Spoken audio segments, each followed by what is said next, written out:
Hello, ladies and gentlemen, and welcome to an episode 0 I've decided to record for this upcoming series. I'm colloquially titling My Mod Hellscape. For I have managed to put together a couple compatches for 3 great mods in Victoria 3. That is Tech&Res, Economics and Finance, and Better Politics. At some point I realized that I'm going to need to explain things a little bit better, though, and decided I needed to come back and do a little bit of a tutorial for the whole grand system, especially because I will be playing as an uncivilized nation at the start of the game, which means that the Economics and Finance mod, honestly, is just going to be dormant for the better part of, 40-ish years. And yeah, I figure let's maybe do a bit of a tutorial and refresher for everyone on how all of the systems here work. I'm going to start with the politics side of things. We have a lot of new laws, both actually from Better Politics as well as Economics and Finance alike. We have a lot more that we're going to have to modernize.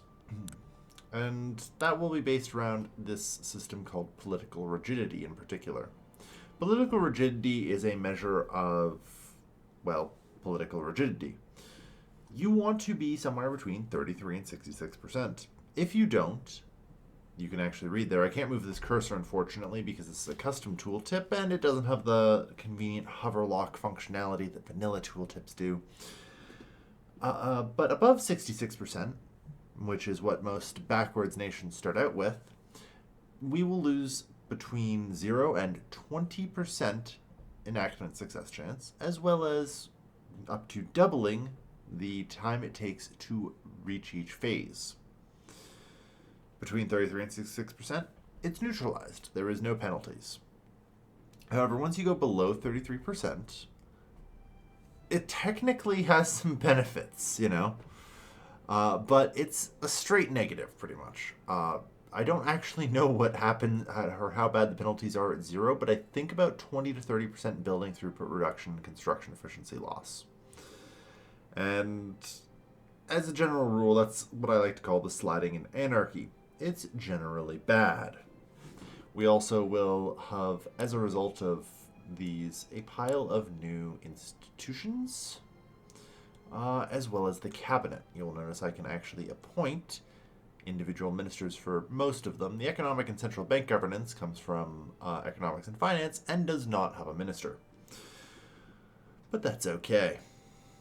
So what this basically means is I have a bunch of these fancy new institutions, and we'll have to appoint people from varied ideologies or interest groups. And ideologies and interest groups are different things. Ideologies, as a general rule, you can see have a color to them, or I guess a more pronounced color, because I think there's a slight color with like the business interests and land gentry here, but it's hard to see, And overall, the styling is just kind of different between them.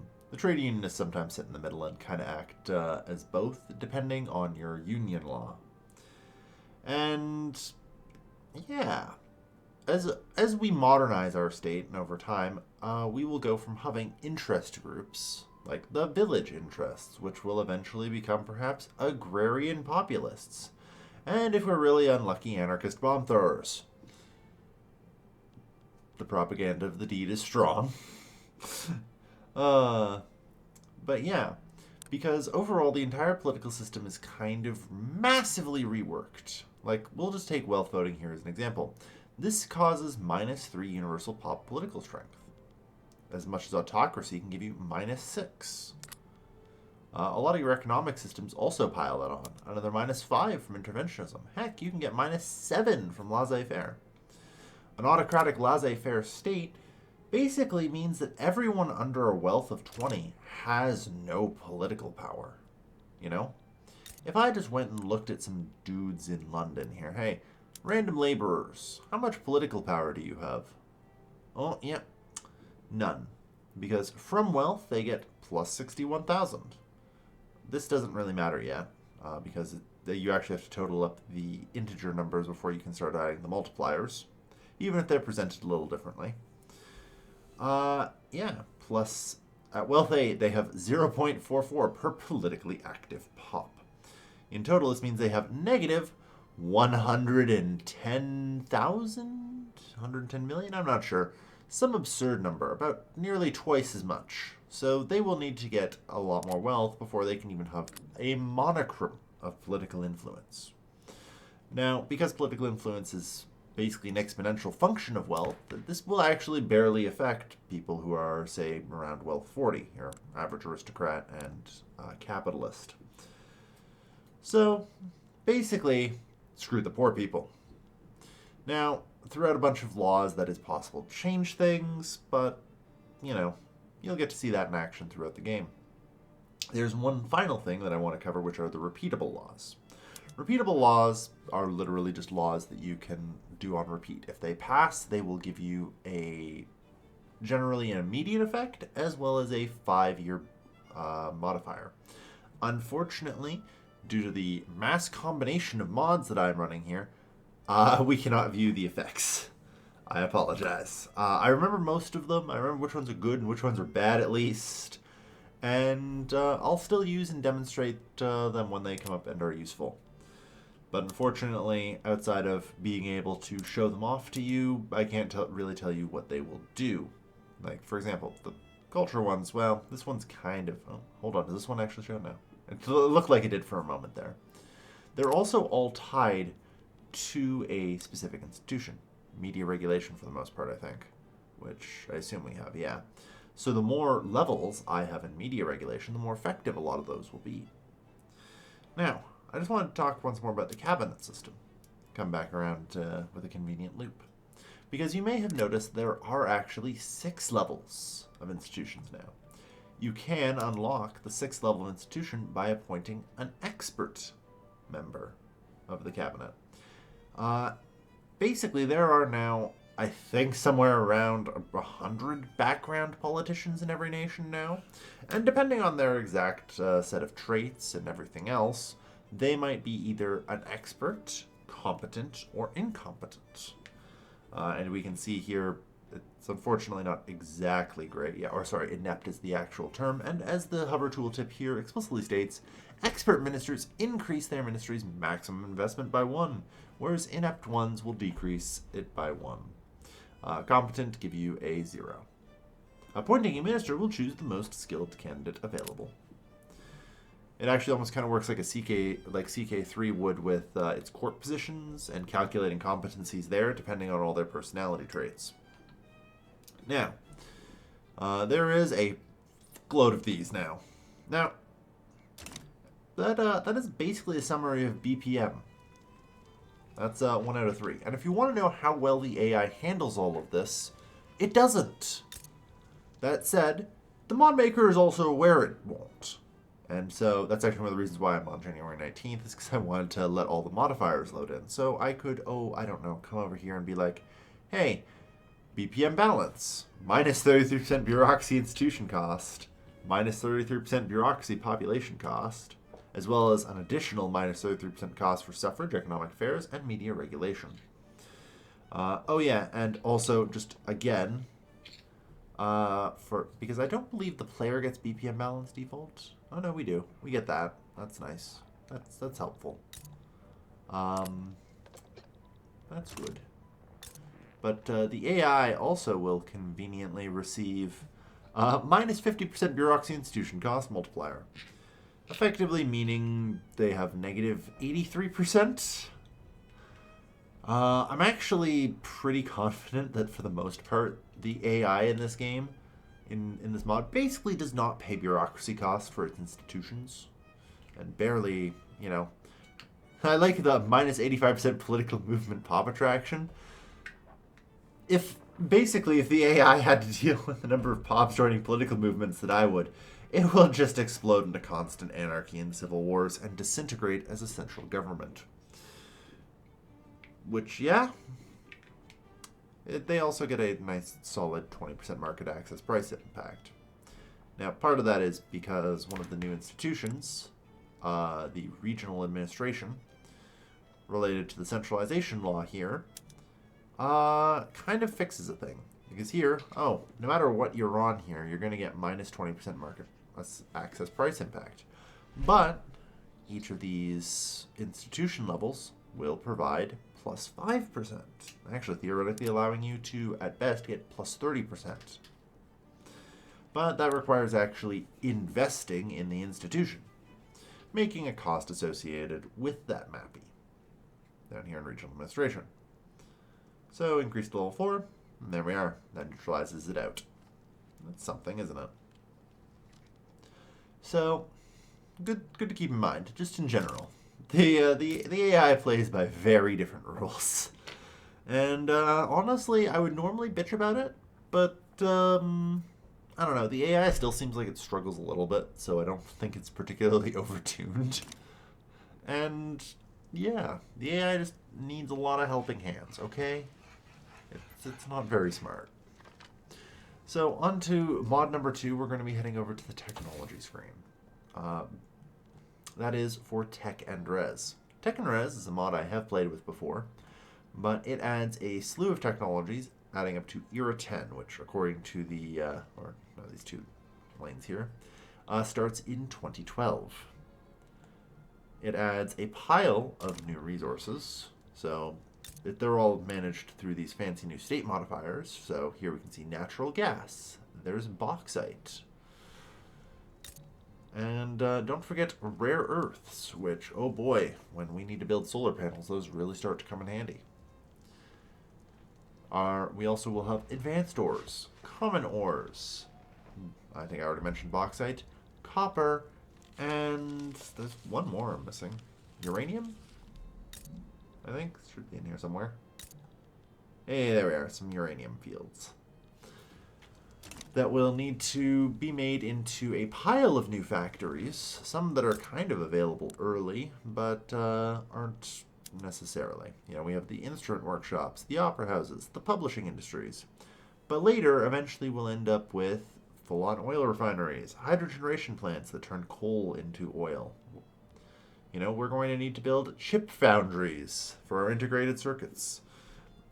You know, to go in our data centers. And eventually, because we can automate so much of the manufacturing jobs, we're going to need to build offices just to shove our people into, to do market studies and other things that will allow us to get some throughput kind of everywhere else, you know? And it's all a nice giant feedback system when it works. There's an asterisk at the end of that sentence doing some heavy lifting.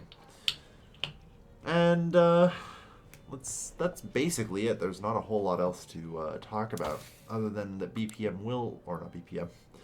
Tech&Res will provide some interesting challenges. In particular, tech such as international organizations and decolonization, you know. We start seeing the weekly liberty desire for all subjects, and we start getting tons of infamy for attacking other nations, as well as infamy generation against unrecognized powers. Oh, and the minimum expected standard of living from literacy continues to climb. So, at some point, you've got to get your standard of living above like 15 for the poor class, or else angy. They get real angy, you know? As they do. And that's okay. It also introduces some other interesting things where certain time periods become good for things. Keynesian economics, for example, will reduce the political strength from wealth. How that interacts with BPM, I don't know. Because, oh boy, that's going to actually wipe out the political strength of the middle class, maybe. I'm not sure. We'll find out. Comparatively, though, once we get down to financial deregulation, political strength of capitalists. How nice. And, neoliberalism. 50% more political strength from wealth. Hey, minus 20% authority. That's not so nice. But we'll get to see things sort of continue to develop. All right. And that's really all there is to it with BPM. And now for the final of the mod trio, Economics and Finance, which overhauls the Economy tab here, as well as adds in the Finances tab, or Finance tab. It also, does it add the Stockpile tab? Yeah, it does. I don't really use the Stockpile, But it is a theoretical feature.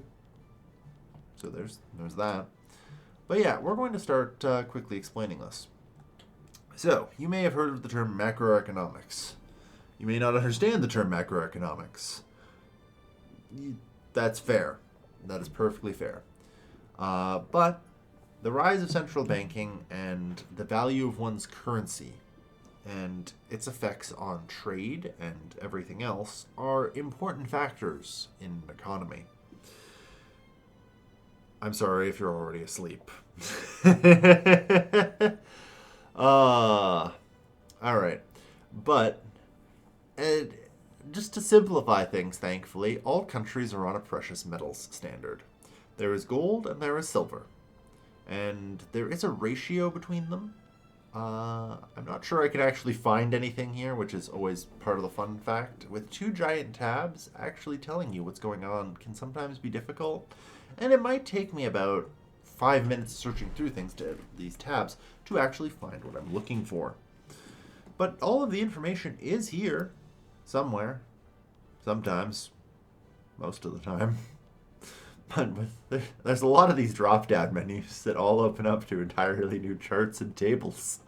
So we have to deal with things such as the money supply, inflation, deflation, Boolean crisis, or as Brits may know it as the balance of payments crisis, for those of us maintaining the gold standard. Unfortunately, I don't think we can actually pull a Nixon and fiat the currency unless we go communist. But it is what it is. Yeah, and so that's always fun. Okay, hey, here I can see the gold to silver ratio, which is determined based on how much gold and silver is being produced in the world, which are now traded commodities consumed by the central bank down here, which will automatically size up or down depending on the size of the economy and turn precious metals into money. Money is then consumed by your buildings as an input good and is converted usually into stocks and bonds, which are then themselves purchased usually by a stock exchange, manufacturing stock and bonds here, and converted into mutual funds. Huzzah! What does all this do? Good fucking question. I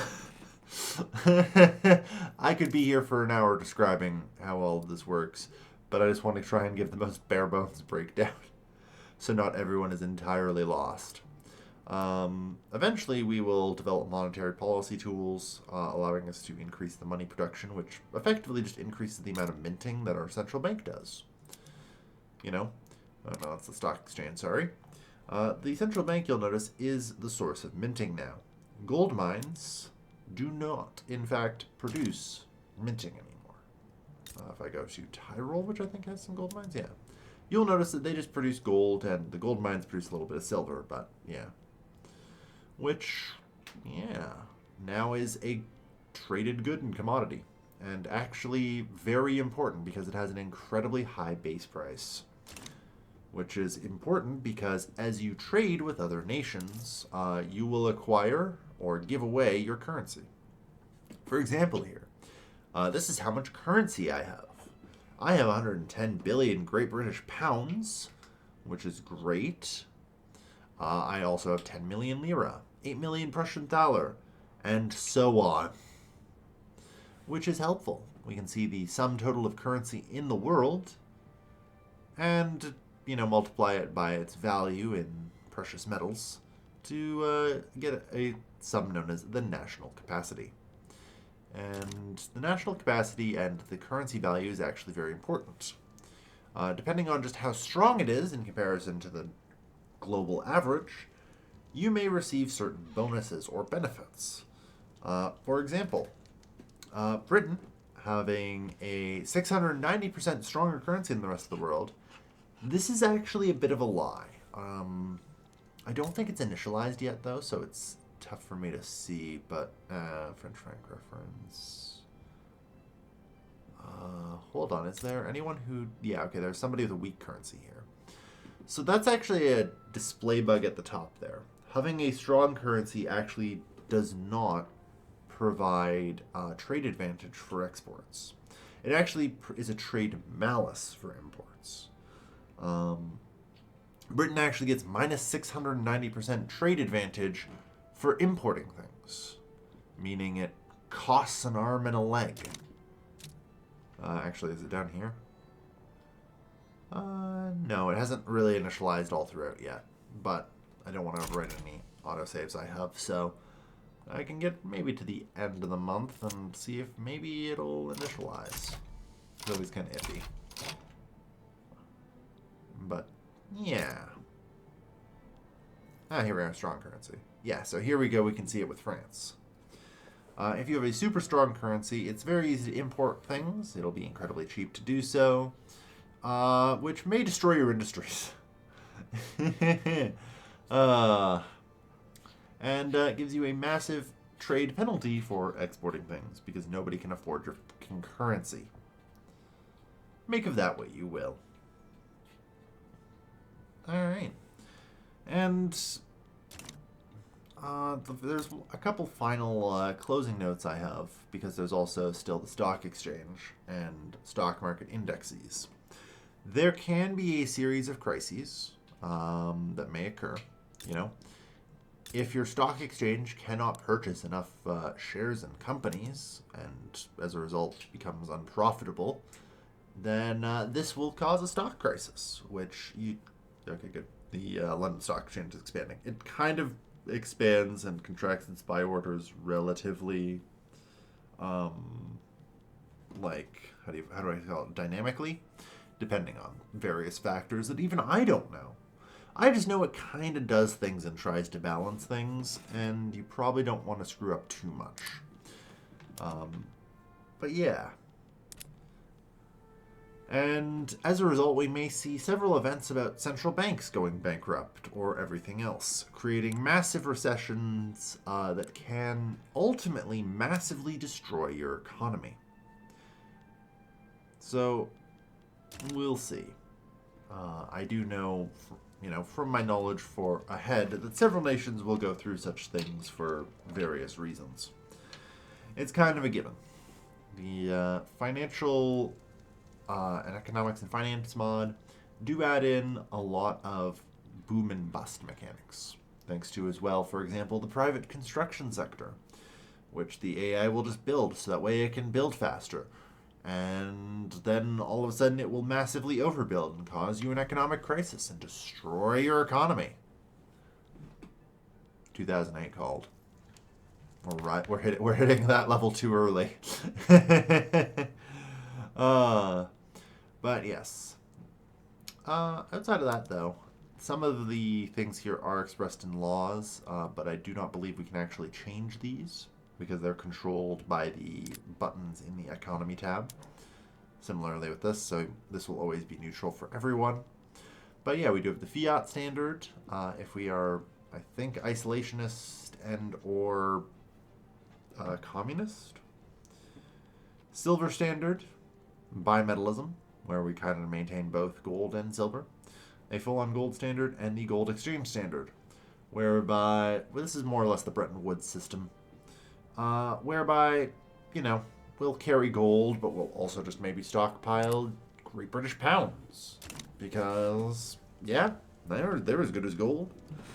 So, yeah. And just to illustrate my point, Britain starts with a near-active socialist or labor movement uprising. Yeah. It is what it is. The AI will struggle a little bit. And I have spent 25 minutes roughly trying to sum up 3 major mods that somehow actually are vaguely compatible with only limited compatching, to make the most overmodded and, quite frankly, horrifying experience that I think I could imagine. This is going to be hilarious and fun, and I hope you all will stick with me and watch this. So with that, we will be heading on to episode 1. Now, I apologize. I did record episode 1 first. I actually recorded episode 3 first. Before I decided, okay, a lot of things are going to be coming relevant later, and I need a 30-minute video for everyone to be able to go back to and reference all the mechanics.